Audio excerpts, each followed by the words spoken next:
우리 로마서 4장 1절에서부터 8절까지의 말씀입니다. 한 목소리로 같이 봉독하겠습니다. 그런즉 육신으로 우리 조상인 아브라함이 무엇을 얻었다 하리요? 만일 아브라함이 행위로서 의롭다 하심을 받았으면 자랑할 것이 있으려니와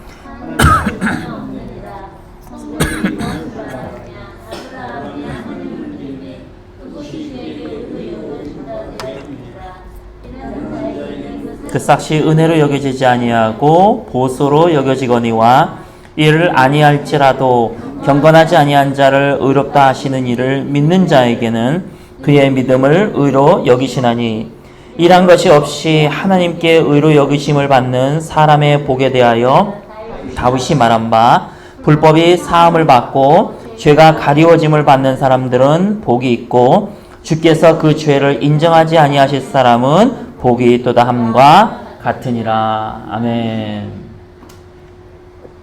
로마서 4장은 구원파들도 증거하는 장입니다.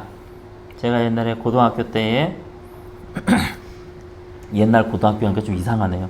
예전 고등학교 때에 제 아주 친한 친구가 있었는데 그 친구가 구원파에 들어가 버렸어요. 빠졌어요. 이제 그 당시 학교에 보건 선생님인가 누가 계셨는데 얘가 이제 보건실에 갔다가 뭘 들은 거죠. 교회 친구였었어요. 그러니까 이제 복음에 대해서 아는 건 있는 거죠. 예수님 믿으면은 구원 받는데, 그러니까 이제 본인은 예수님 믿는다는 거예요. 그래서 자기는 구원 받은 줄로 믿는다는 겁니다. 그래도 교회에서도 때로는 믿으면 된다. 뭐 그렇게 또 가르치는 부분들도 있었었기 때문에, 근데 거기에 이제 마침 그 보건 선생님이 구원파였었고 애한테 이제 슬쩍 얘기를 한 거죠. 너 구원 받았니? 예, 나 구원 받았어요. 근데 문제는 그 다음에 하나님은 너가 이전에 지을 죄, 지금 짓는 죄, 앞으로 지을 죄까지 다 용서하셨기 때문에 너는 이제 앞으로 그냥 네 마음대로 살아가도 돼라는 식으로 표현을 하는 거죠. 근데 얘가 지가 생각해봐도 그런 거예요. 구원 받았잖아. 예전에 지을 죄, 지금 짓는 죄, 앞으로 짓는 죄, 지을 죄까지 주님께서 다 용서하셨다고 목사님이 그러시는데, 그럼 진짜네? 나는 이미 구원 받았으니까 나는 그냥 내가 편하게 살아가면 되겠구나. 그 다음에 애가 이제 아파서 가는 게 아니라 심상치 않게 가는 거죠. 그 구원파 전도사님까지 불러와가지고 이제 애를 이제 포교를 하기 시작을 했습니다. 그래서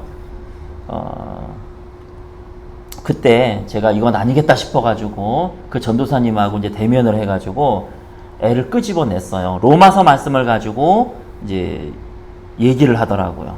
이 로마서가 구원파의 주요 메시지입니다. 너는 구원 받았다. 그러니까 너는 지금 의인이다. 그러니까 네 마음대로 살아도 된다. 근데 제가 그때 정확한 표현은 기억은 안 나지만 그 친구를 끄집어 내올 때 이런 식으로 표현했던 것 같아요. 구원받은 사람이 어떻게 죄를 사랑할 수가 있느냐. 구원받은 사람이 어떻게 죄와 더불어 살아갈 수 있느냐. 죄 짓고 살아갈 수 있느냐. 내가 보기엔 그건 아닌 것 같다. 뭐 나도 그 당시에 뭐 고등학생이니까 뭐 아는 게 없어서 이제 들은 풍월로. 그래서 그 애를 끄집어 내왔는데 졸업을 하고 다시 구원파로 가더라고요. 근데 지금 어떻게 됐는지 모르겠습니다. 지금도 구원파적인 그런 생각을 가지고 있는 교인들이 많이 계신 것 같아요. 내가 구원 받았으니까 월요일서부터 토요일까지는 죄를 지을 수밖에 없는 몸, 그리고 주일날에 왔을 때는 회개하면 되고, 그래서 이제 많은 그 대표 기도를 예전엔 들었다 보면은 하나님 6일 동안에 내가 죄를 지었다가 주일날 이제 와서 주님 앞에 죄를 고백합니다. 근데 문제는요, 왜 구원파적인 생각이냐 하면은 죄를 고칠 생각을 안 한다는 거예요. 그냥 원래 성경은 성경이고 세상은 세상이고, 그래서 6일 동안 똑같은 죄를 또 저지르고 그냥 죄에 대한 어떻게 보면은 죄에 대한 두려움, 또 죄에 대한 무거움, 죄에 대한 본질, 이런 부분에 대해서는 생각을 안 하고 있다는 것입니다. 제가 지난 주일에 그런 말씀을 드렸어요. 불경에서 나오는 얘기인데, 어느 날 승려가 지나갔는데 한 사람이 울고 있다 그러지 않습니까? 제가 왜 그 얘기를 하냐면은 죄가 무엇인지에 대해서 우리가 항상 생각해야 된다는 것이죠. 승려가 묻습니다. 왜 울고 있어? 자기가 지나가다가 개미를 밟았다는 겁니다. 살생유택. 개미의 생명을 내가 죽였으니까 이 죄값을 치러야 되는데 이걸 어떻게 치르면 되겠어? 그랬더니 그 승려가 하는 얘기가 불경에 이렇게 쓰여져 있습니다 라고 얘기하면서, 당신이 7번 환생해서 소로 태어나서 평생 동안 밭을 갈아야 그 개미 한 마리 쫓을 수 있습니다. 아니, 개미를 쫓는 게 아니지. 개미 한 마리 지은 죄를 탕감받을 수 있습니다. 기독교 그러면은 죄에 대해서 상당히 다루는, 상당하게 취급하는 것이 바로 기독교죠. 사실은 불교는 해탈이잖아요. 이 세 속에서 내가 어떻게 해탈할 것이냐, 내가 어떻게 석가모니가 될 것이냐고, 이 죄의 문제를 어떻게 해결해야 될 것이냐, 그것이 기독교의 본질이거든요. 처녀가 잉태하여 아들을 낳을 것이요 그 이름을 임마누엘이라 하리라. 그 이름을 예수라 하리니 그는 그의 백성을 죄에서 구원할 자이시니라. 세례 요한의 메시지도 회개하라 천국이 가까웠느니라. 회개하라 천국이 가까웠느니라. 너희 죄 사함을 받으라. 죄를 아주 적나라하게 다루고 있는 것이 바로 기독교인데, 이 기독교인이라고 하는 나도 죄에 대한 인식이 불경만도 못하다는 거예요. 그냥 죄 저질러 놓고 회개하면 되지 뭐. 죄 저질러 놓고 회개하면 되지 뭐. 이게 구원파적인 생각. 그러니까 죄는 그냥 저지르고 회개하고, 죄 저지르고 회개하고, 그러면 나는 천국 간다. 우리 청교도 목사님들, 조나단 에드워즈, 조지 필드, 찰스 피니, 존 웨슬리, 이런, 존 웨슬리, 그래요. 찰스 스펄전 같은 그러한 청교도 목사님들은요, 죄의 본질을 모르는 사람들, 죄가 뭔지도 모르는 사람들한테 어떻게 믿음을 설명하느냐, 그랬던 분들입니다.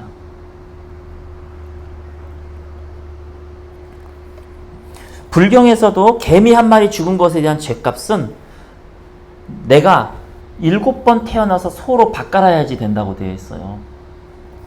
그러면 내가 여태까지 지었던 수많은 죄들은 어떻게 이것이 탕감받을 수가 있느냐? 설사 그것이 탕감받았다고 해서 어떻게 그 죄를 또 저지르는 것에 대해서 아무런 생각이 없을 수가 있느냐?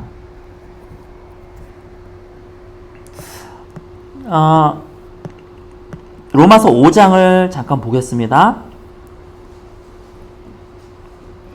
로마서 5장 15절에 보시면,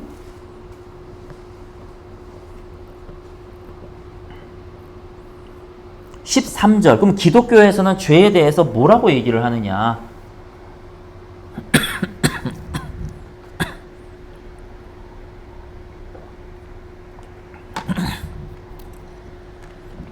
(13절에) 죄가 율법이 있기 전에도 세상에 있었으나 율법이 없었을 때에는 죄를 죄로 여기지 아니하였느니라. 그러나 아담으로부터 모세까지, 죄송합니다. 12절은 먼저 읽는 게 낫겠네요.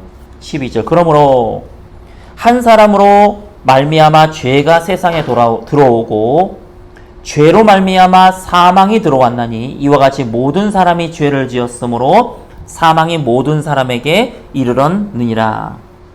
성경에서는 아담과 하와가 선악과를 먹은 것, 그것 때문에 그 죄값이 얼마나 크냐. 선악과 먹은 거잖아요. 개미를 밟은 것도 아니고 선악과 따서 먹은 거잖아요. 근데 그 죄값이 얼마나 크냐 하면은 아담의 허리로부터 앞으로 나올 모든 인간이 다 죄에 대한 형벌을 져야 된다는 거예요. 7번 환상에서 밭가는 정도가 아니라 아담의 허리로부터 나온 모든 백성들, 모든 인간들이 똑같이 그 형벌을 다 받아야 되는 거. 그것이 아담과 하와가 선악과를 먹은 죄값이라는 겁니다. 이것을 우리가 생각하지 않고 이것을 모르고 오직 믿음 나 구원받았네 너 구원받았네 하니까 회개가 없는 믿음이 사람들을 구원파 같은 신앙을 갖게 하는 것입니다. 남한테 분노를 내뱉어 놓고 그게 뭔지를 모르는 거예요. 회개하면 되지 뭐. 그 죄값이 얼마나 무겁다는 것을, 내가 지금 무슨 짓을 저지르고 있다는 것을 모르는 거예요. 내가 내 아내에게, 내 남편에게 함부로 말을 해놓고 그게 어떠한 죄가 무게가 있는지를 모르는 겁니다. 철로역정에서 크리스천이라고 하는 주인공이 죄의 무게를 메고 죄짐을 지고 가는데 어느 순간서부터가 이 죄짐이란 단어가 사라졌어요. 죄짐을 지고서 고나거든 이거 있잖아요. 근데 요새 우리 믿는 현대의 기독교에서 죄짐이 뭡니까? 라고 물어보면은 뭐라고 대답을 할 게 없어요. 죄짐이라는 죄의 무게라고 하는 개념 자체가 사라져버린 지 오래니까. 그냥 막연하게 나 구원받았네, 너 구원받았네, 우리 구원받았네 하고 있는 건데 구원받은 사람이라면 죄에 대한 무게, 이것을 알아야 된다는 게 우리 청교도 목사님들의 가르침입니다. 조나단 에드워즈, 조지 필드, 찰스 피니, 찰스 스펄전, 마틴 로이드 존스까지. 회개가 없는 곳에 믿음이 있을 수 없고, 즉 믿음은 맞습니다만 회개를 전제로 한 믿음. 그래서 철로역정에 보면 크리스천이 죄의 짐을 미고 가고 있잖아요. 죄가 뭔지를 아니까, 죄의 무게가 뭔지를 아니까. 그래서 주님 앞에 이것을 어떻게 떨어낼 수가 있습니까? 주님, 이 죄의 짐을 어떻게 내가 내릴 수가 있습니까? 거기서 보면 주인공 크리스찬이 무슨 살인을 저지른 게 아니에요. 그냥 평범한 남편이고 평범한 아버지고 자기 가족을 사랑하는 사람으로 묘사되어 있지, 특별한 무슨 살인범이라든지 뭔가 강도짓을 해가지고 그냥 누가 봐도 인정되는 그 죄에 대한 무게 때문에 철로역정을 떠난 게 아니라 말씀을 읽다 보니까 점점 죄의 무게가 느껴지는 겁니다. 우리처럼, 아니 선악과를 먹었다고 이 4천만, 5천만, 6천만, 아니 지구상에 있었던 모든 사람들이 다 똑같은 죄의 형벌을 받아야 돼?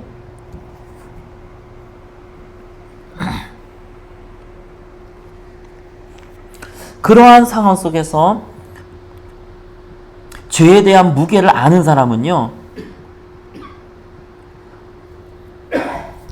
뭐 영접 기도했다고 구원받고 뭐 그런 차원으로 갈 수가 없어요. 죄의 무게를 알았을 때는 주님, 이 죄를 어떻게 해결해야 됩니까? 이 죄를 해결하기 위해서 주님이 오셨다는데 주님이 오신 거와 나와 무슨 상관이 있습니까? 그 원초적인 질문에 부딪히게 된다는 것입니다. 나는 오늘도 죄를 지을 수밖에 없는 인간이고 내 속에 있는 죄성은 죄의 유혹에 민감하게 반응하는 인간이고, 나는 오늘도 내 속에 치밀어 오르는 화, 또 다른 사람에 대한 미움, 질투, 음란, 또 부정적인 생각들, 이 속에서 내가 헤어나지 못하는 나의 모습을 보는데, 성경에서는요, 이건 다른 얘기지만 두려워하는 것도 죄라 그랬거든요. 근심하는 것도 죄라 그랬거든요. 성경에서는 근심하는 거, 염려하는 것도 죄라 그랬어요. 이걸 어떻게 벗어날 수 있을 것인가 하고 고민하는 사람에게 우리 주님께서는 복음을 주시는 것입니다. 그래서 로마서 4장 1절을 보시면은, 그런즉 육신으로 우리 조상인 아브라함이 무엇을 얻었다 하리요? 4장 1절입니다. 오늘 읽었던 2절. 만일 아브라함이 행위로서 의롭다 하심을 받았으면 자랑할 것이 있으려니와 하나님 앞에서는 없느니라. 즉 하나님은 내가 주님 앞에 구원받을 만한 자랑할 수 있는 건덕지를 허락하시지 않는구나. 3절 성경이 무엇을 말하느냐? 아브라함이 하나님을 믿음에 그것이 그에게 의로 여겨진 바 되었느니라. 아브라함이 한 거는 믿는 것밖에 없었다는 거예요. 아브라함이 의인으로 칭함받기 위해서 심지어는 뭘 어떻게 하고 이런 게 없었다는 거예요.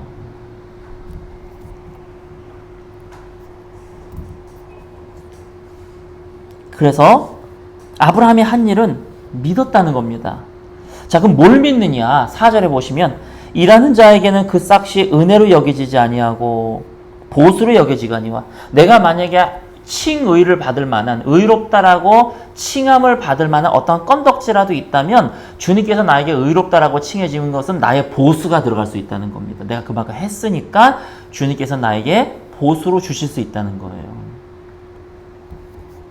그러나 5절에 이를 아니할지라도, 내게 있어서 어떤 의로운 모습이 나타나고 건덕지가 없다 할지라도 경건하지 아니한 자를 의롭다 하시는, 하나님이 그냥 일방적으로 경건하지 아니한 자를, 나를 의롭다라고 칭해 주신다는 거예요.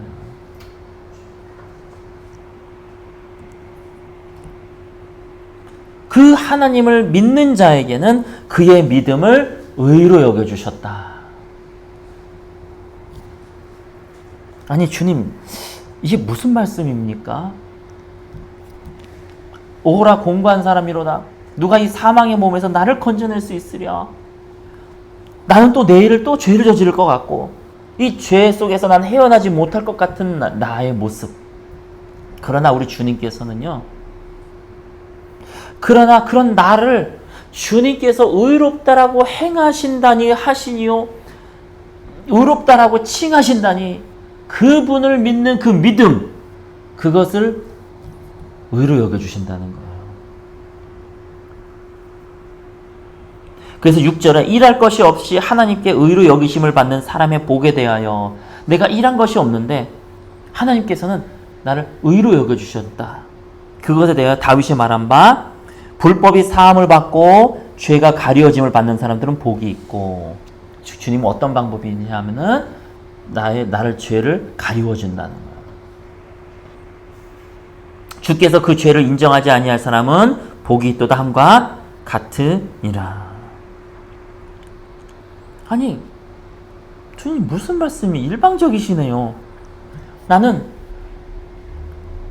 주님 앞에 의롭다 할 칭함받을 뭔가 행동을 한 것도 없고 내 마음도 똑바르질 않아가지고 주님 앞에서 난 몸둘 바는 모르는데 주님께서 나를 의롭다라고 행하신다니요.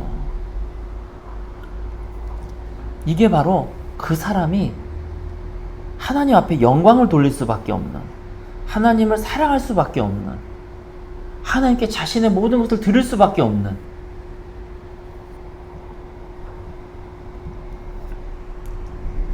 그런 사람이 된다는 것이죠.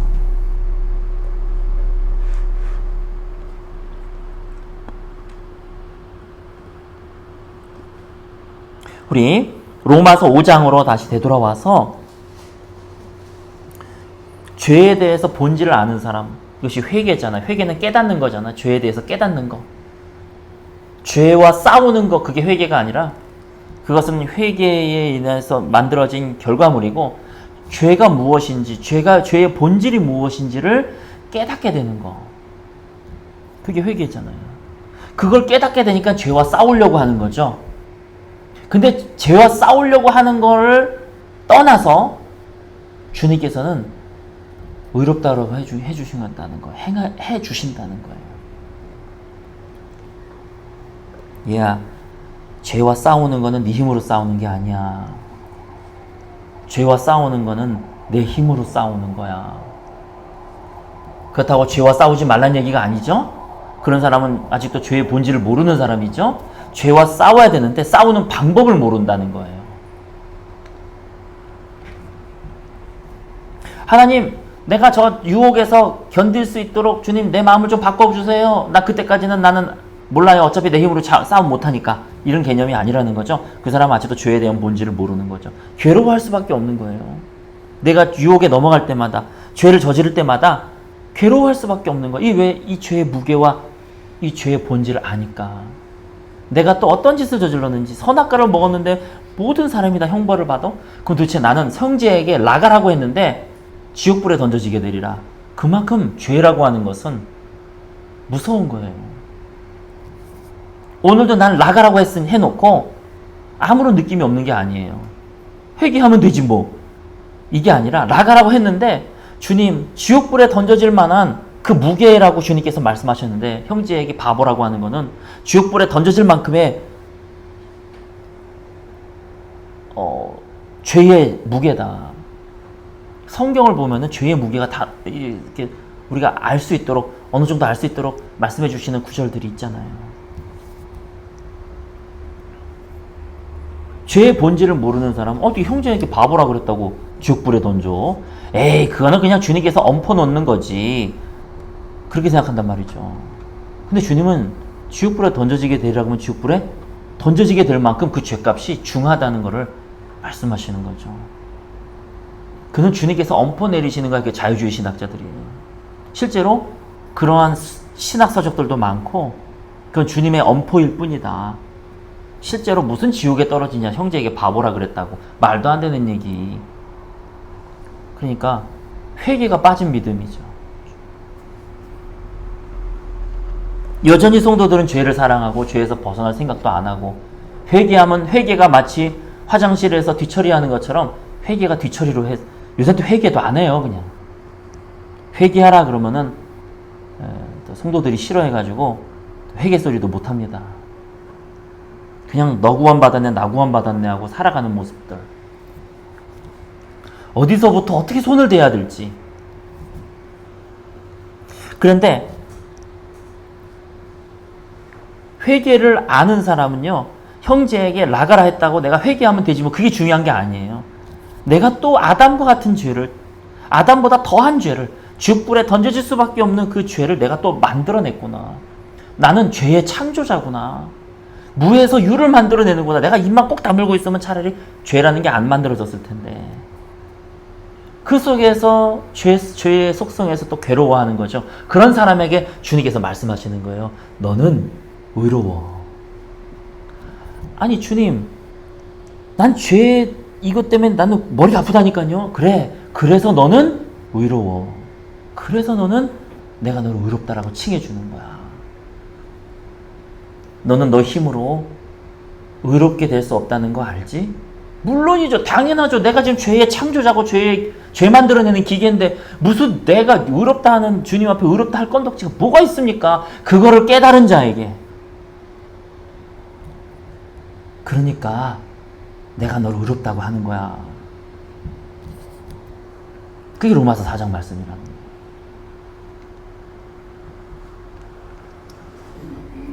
빛의 서광이 들어오는 겁니다.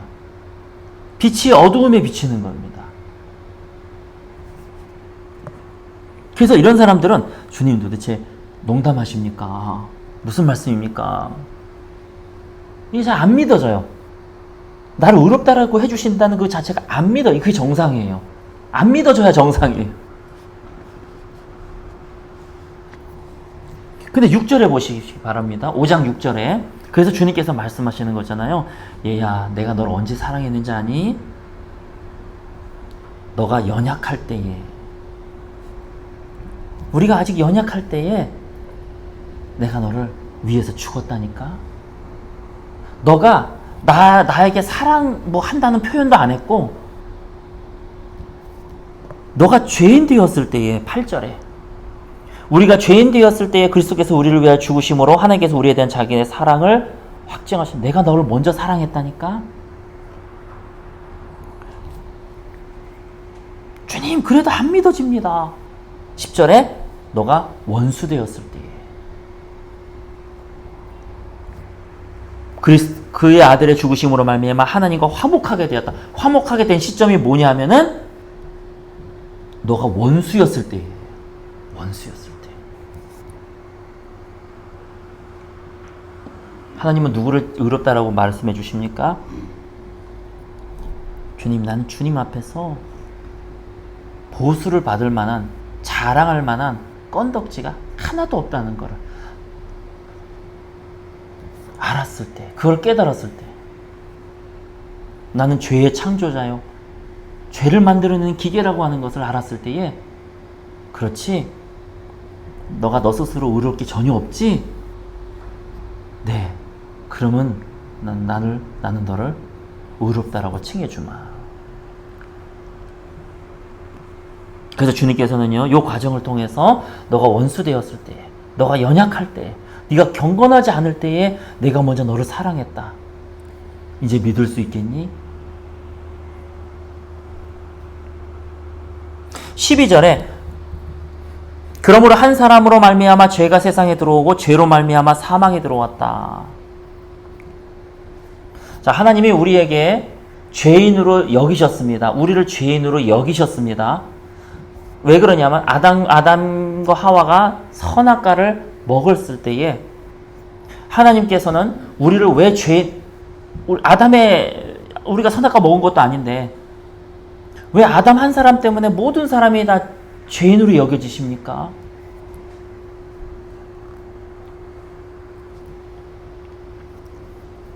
그게 하나님의 법칙이라는 겁니다. 그 영적 법칙은 우리는 다 이해할 수 없어요. 하나님이 그렇게 작정하신 거예요. 아담 한 사람이 선악과 먹었니? 그러면 그 한 사람 때문에 너의 허리에서 나는 모든 인간들은 다 죄인으로 여기노라. 하나님이 그냥 그렇게 여기신 거예요. 우리가 무슨 반문할 수가 없는 거예요. 성경이 그렇다면 우리는 그런 거잖아요. 그러면 왜 죄인으로 여기셨는가? 왜 죄인으로 여기셨는가? 이 부분이 중요하기 때문에 여러분들에게 말씀을 드립니다. 선악과를 먹었으니까 죄의 본성이 생겼기 때문에 그게 아니라는 거죠. 우리 안에 죄의 본성이 생긴 건 맞는데 죄의 본성이 생겼기 때문에 하나님이 우리를 죄인으로 여기신 게 아니라 죄인으로 여기셨기 때문에 죄의 본성이 만들어진 거예요. 죄인이기 때문에. 죄인이기 때문에가 원인이고 그 결과 만들어진 것이 죄의 본성이라는 겁니다. 우리 안에 죄의 본성이 만들어져서 넌 안 되겠다, 넌 죄인이다 이렇게 하신 게 아니라 너는 죄인이다, 하나님의 어떤 영적인 법칙으로 인해서 너는 죄인이다 라고 말씀하셨기 때문에 우리는 죄의 본성이 만들어졌다는 거예요. 두 번째, 우리는 죄를 실제로 저지르기 때문에 죄인으로 되었다가 아니라 우리는 죄인으로 여겨졌기 때문에 죄의 본성이 생기고 그러므로 인해서 죄를 짓게 된다. 그러니까 죄인으로 여기셨다가 원인이고 그 결과 죄의 본성도 생겼고 죄를 짓는 행위가 나타나는 거죠.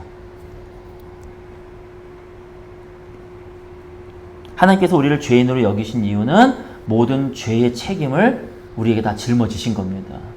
아담이 먹었지만 아담 혼자 질 수가 없는 죄인 거예요. 죄의 무게가.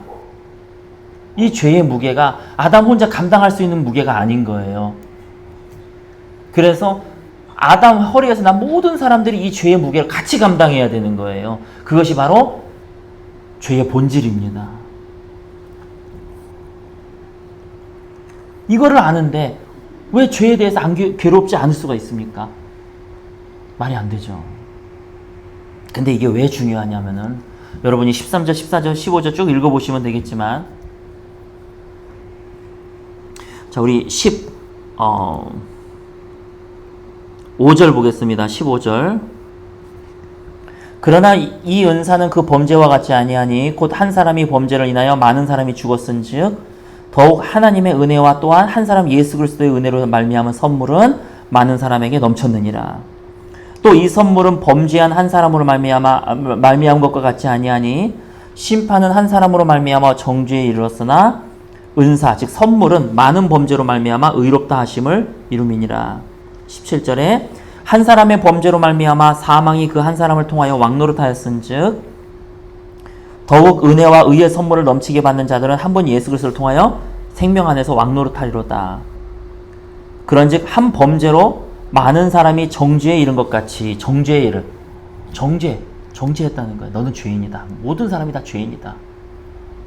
너의 모든 죄에 대한 책임, 죄에 대한 형벌은 모두 다 짊어져야 된다. 그만큼 아담이 선악과 먹은 죄는 무게는 크다. 이런 것 같이 한 의로운 행위로 말미암아 많은 사람이 의롭다 하심을 받아 생명에 이르렀느니라. 우리가 지금 읽은 구절을 보시면은요, 죄 있는 곳에 죄가 있지만 그거보다 much more than 더욱더 큰 하나님의 은혜의 권능에 대해서 얘기하고 있습니다.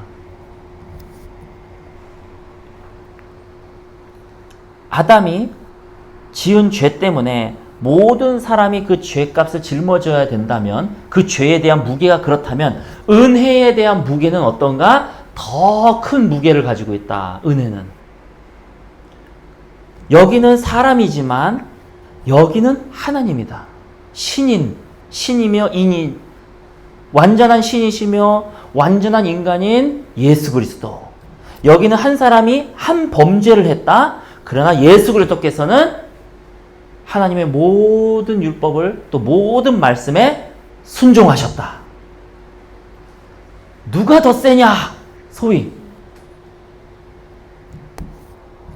이 한 범죄로 말미암아 하나님이 모든 사람에게 그 범죄에 대한 무게를 짊어지시기로 한 그 무게라면, 이 은혜는, 예수 그리스도로 말미암은 은혜는 얼마나 much more than, 얼마나 강하겠느냐. 하나님의 법칙인 거예요.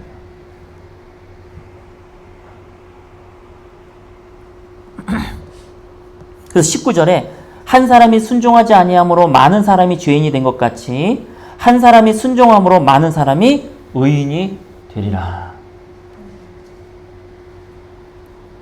왜 하나님이 나에게 의롭다고 하시는지가 믿어지는 거예요. 내가 죄인이다라고 하는 것이 믿어지는 것처럼 하나님이 나를 의롭게 하신다는 것이 믿어지는 거예요. 아니, 아담 한 사람 때문에? 그 범죄? 하지만 예수 그리스도의 순종? 이것은 이 죄의 무게를 뛰어넘는 엄청난 무게로 있는 거죠. 예수님의 한 순종 때문에 많은 사람이 의롭다고 주님께서 여기신다는 겁니다. 아담의 범죄 때문에 사람들을 죄인으로 여기신 것처럼 예수 그리스도의 순종 때문에 사람들을 의인으로 여기신다는 거예요. 근데 여기는 사람이고 여기는 완전한 신이시며 완전한 인간이시며 여기는 범죄, 죄의 무게일 뿐이지만 여기는 은혜의 무게가, 그래서 훨씬 더 라는 말을 사도 바울이 계속 쓰고 있는 거예요. 사람으로부터 난 결과가 더 크겠느냐? 하나님으로부터 난 결과가 더 크겠느냐? 그래서 21절에 보시면은요, 이는 죄가 사망 안에서 왕노릇한 것 같이 은혜도 또한 의로 말미암아 왕노릇하여 우리 주 예수 그리스도로 말미암아 영생에 이르게 하려 함이라. 킹제임스 버전대로 보자면 이렇게 돼 있죠. 죄가 왕노릇해서, 죄가 내 안에서 왕노릇해서, 새로운 죄는 통치잖아요. 죄가 내 왕이죠. 그래서 나는 죄의 명령대로 살아갈 수밖에 없는, 그래서 나를 사망에, 영적인 사망, 육체적인 사망에 이르도록 죄가 나를 끌고 가는 것처럼 은혜가 의로 말미암아, 즉 내가 칭의 받은 걸로 말미암아, 칭의를 받았기 때문에 은혜가 의로 말미암아 내 안에서 왕노릇해서 우리 주 예수 그리스도로 말미암아 영생에 이르게 한다. 죄의 세력이, 죄가 내 안에서 왕노릇해서 나를 사망으로 끌고 가는 것처럼, 하지만 much more than, 그거보다 훨씬 더 강한 하나님의 은혜는 주님께서 나를 의롭다라고 행하셨기 때문에 그 의로 말미암아 나에게서 왕노릇해서 나를 영생에 이르게 한다 말하고 있는 것입니다. 죄인으로 여김을 받았기 때문에 그것이 원인이고, 죄된 본성이 생기고 그 본성대로 죄를 짓는 것처럼, 우리가 아직 죄인 되었을 때에, 우리가 원수 되었을 때에, 우리가 경건하지 아니할 때에 우리 주님은 우리를 의롭다고 여기시고, 그 결과로 의의 본성이 생기고, 그 결과로 우리는 거룩한 생활로 인도함 받는다는 것, 그것이 바로 은혜의 왕노릇이라는 것입니다. 죄가 왕노릇했다는 게 뭡니까? 자, 다시 설명할게요. 죄가 왕노릇했다는 게 뭡니까? 아담의 범죄로 말미암아 그 범죄의 무게가 한 사람이 감당할 무게가 아니라 전 인류가 감당할 무게, 그 죄의 무게죠. 그래서 모든 사람이 다 죄인으로 여김을 받았습니다. 그래서 그 결과 죄의 본성이 생기고 그 본성대로 사람들은 죄를 지을 수밖에 없어요.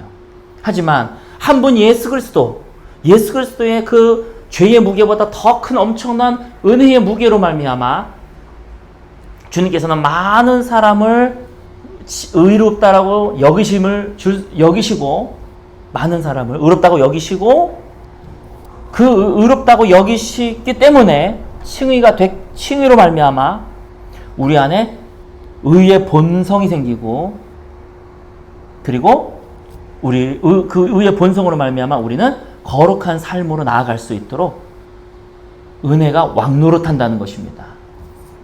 무엇을 믿어야 됩니까? 이것을 믿어야 된다는 거죠. 난 주님 앞에 자랑할 것이 없는데 주님이 나를 의롭다고 여기셨네? 그뿐만 아니라 은혜를 나에게 주셔서 그 은혜가 내 안에서 왕노릇해서 의의 본성을 생기게 만들고 나를 영생에 이르도록 나를 끌고 가고 계시네? 이거를 믿어야 되는 거지. 그냥 나 무작정 구원받은 결과를 믿는 게 아닌 거죠.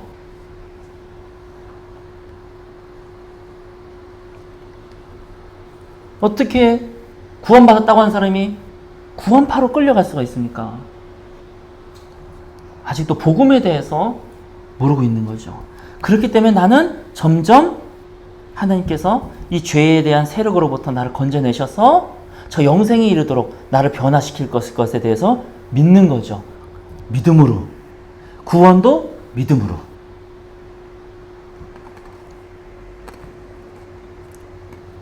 그런데 이 죄의 본성이 없어진 게 아니잖아요.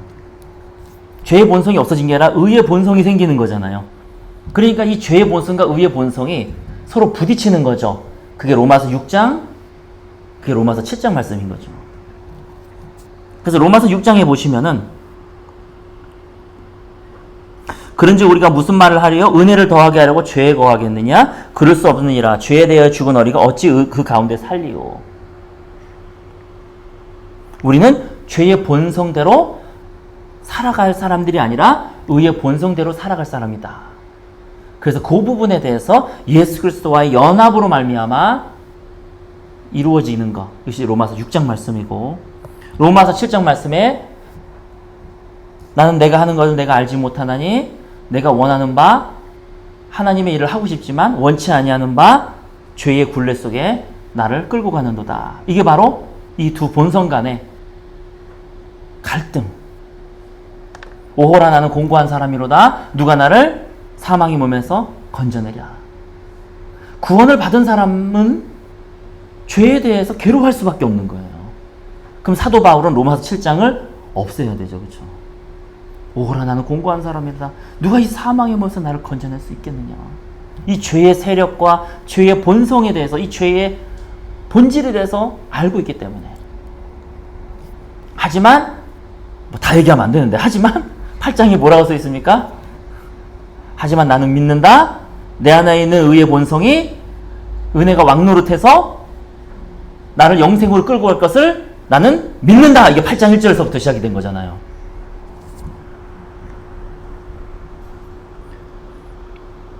기도하겠습니다. 하나님, 우리의 눈을 열어주시옵소서.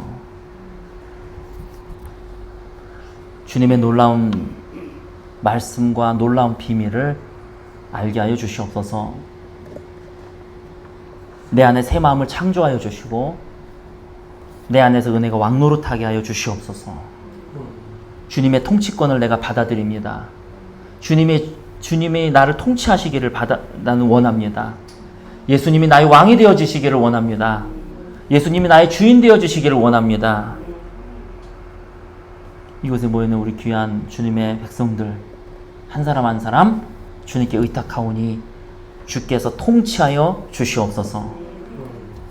감사드리며 예수님의 이름으로 기도드리옵나이다. 아멘.